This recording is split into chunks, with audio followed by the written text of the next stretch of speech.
কাজে যাচ্ছি, সেখান থেকে কাজ মিটিয়ে আবার একটা মিটিংয়ে যাবো। বাড়ি ফিরলে কথা হবে। সে কি আজ শুক্রবার নামাজ পড়তে যাবে না? এই শোন, আমার সামনে তো নামাজ পড়ার কথা বলবি না, কথাটা যেন মনে থাকে।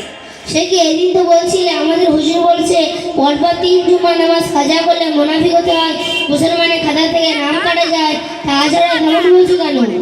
এই শোন, আমার সামনে হুজুরদের কথাটাই তুলবি না, কথাটা আজকে বলে দিলাম। সে কি এদিন তো হুজুর খুব প্রশংসা করছিল, আজ ওরা হুজুরের নামটা শুনে গায়ে জ্বালা দিচ্ছে কেন? এই শোন, তোকে আমার ভালোভাবে চেনা হয়ে গেছে, আমার আর কাউকে চিনতে বাকি নেই, সুতরাং আমাকে আমার বুদ্ধি মতো চলতে দে। তোমার কথাগুলো শুনে আমার স্বপ্ন দেখার মতো মনে হচ্ছে, তুমি একটু খুলে বলবে তোমার রাগ হওয়ার কারণটা কি? শোন, আমার হুজুরের সাথে যেন বলিস না। তাকে বলো তো শুনি। আমি তো মসজিদে যাব না, হুজুরও তা শুনলো না, আমাকে বারবার বলে মসজিদে নিয়ে গেল। সেটা ভালোই বলো। একবার শুনবি তো, এক মসজিদ লোকের সামনে নিয়ে গিয়ে বসিয়ে সে কি অপমানটাই না করলো, সে ভাষা দিয়ে বোঝানোর মতো না। আমি তো মসজিদে যেতে চাইছিলাম না, হুজুর আমাকে জোর করে নিয়ে গিয়ে এভাবে অপমান করলো, এটা কি ঠিক হলো? আল্লাহ, তোমাকে অপমান করেছে? তুমি বুঝতে কি করেছে তোমাকে অপমান করেছে? তা আমাকে নয় তো কাকে বলা হয়েছে সব কথাগুলো? মদ খাওয়া, সুদ খাওয়া, মিথ্যা কথা বলা, এসব শয়তানের কাজ। আমি কি শয়তান? এসব কথাগুলো কাকে বলা হয়েছে আমি কিছু বুঝি না। আচ্ছা ভাইয়া, তোমার সঙ্গে কি হুজুরের কোনো রাগারাগি আছে?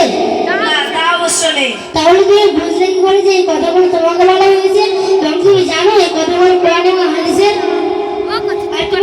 আর তুমি এই কথাগুলো নিয়ে যা মন্তব্য করছো তাতে আমার মনে হয়েছে তোমার পিছনে বড় শয়তান লিখছে। দাঁড়াও, আমি তোমার ব্যবস্থা করছি। কি তুই আমার কি ব্যবস্থা করবি রে? সেগুলো কথাগুলো মনে আসে তো বাড়ির সব আবুর সঙ্গে বলে দেবো। না না, খবরদার না, এই কথাগুলো আব্বুর সাথে বলিস না, আমি তোর কাছে অনুরোধ করছি। না, আমি তোমার কোনো কথা শুনতে চাই না, কারণ আমি ইদানিং দেখছি তোমার মক্তবের কথা শুনলে, জলসার কথা শুনলে, মসজিদের কথা শুনলে তোমার গায়ে জ্বালা চড়ে। শোন, এই কথাগুলো আব্বুর সাথে বলিস না, আর আমার মাথায় এখন কোনো কাজ করছে না, তুই আমাকে একটা পরামর্শ দে। শোনা ভাইয়া, আল্লাহ তাআলা কোরআন পাকের মধ্যে বলেছে লা তাত্তাবিউ খুতুওয়াতিশ শাইতান ইন্নাহু লাকুম আদুউম মুবিন, অর্থাৎ তোমরা শয়তানকে অনুসরণ করো না, সে তোমাদের প্রকাশ্য শত্রু। আর তুমি তো শয়তানকে অনুসরণ করছো, সুতরাং তোমাকে জাহান্নামে যেতে হবে।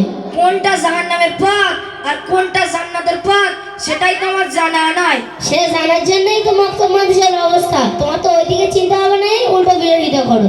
এই শোন, আমার মারাত্মক ভুল হয়ে গেছে, আমি ওই খারাপ ছেলেদের সঙ্গে মিশে আমার জীবনটাকে বরবাদ করতে চাই না। আমি ইসলাম সম্পর্কে জেনে শয়তানের পথ ছেড়ে আল্লাহর পথে আসতে চাই। তাই বল আমাকে কি করতে হবে? তোমাকে মক্তব মাদ্রাসায় ভর্তি হতে হবে। মক্তব মাদ্রাসায় ভর্তি হলে সব জানা যাবে রে? হ্যাঁ, অবশ্যই। তা তুই এতদিন মক্তব মাদ্রাসায় ভর্তি হয়েছিস, তা কি শিখেছিস দেখি? তোমার কোনটা জানা দরকার? আচ্ছা বল তো, মসজিদে ঢোকার দোয়া কি? আল্লাহুম্মা ইফতাহি আবওয়াবা রাহমাতিক। আর কিছু? আচ্ছা বল তো, ঘুমানোর দোয়া কি? আল্লাহুম্মা বিয়াসমিকা ওয়া আমুদু আইয়া। আর কিছু? আচ্ছা বল তো, মানুষ মারা গেলে কি বলতে হয়? ইন্না লিল্লাহি ওয়া ইন্না ইলাইহি রাজিউন। আর কিছু?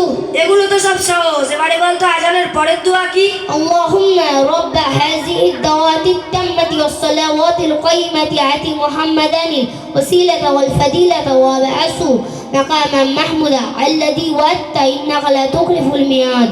একে তো দেখছি কোনো মতেই কাবু করা যাচ্ছে না। আচ্ছা ঠিক আছে, তুই তো এতদিন মক্তব মাদ্রাসায় পড়ে অনেক কিছু শিখেছিস, ঠিক আছে, কাল থেকে আমি তোদের মক্তব মাদ্রাসায় পড়তে যাবো।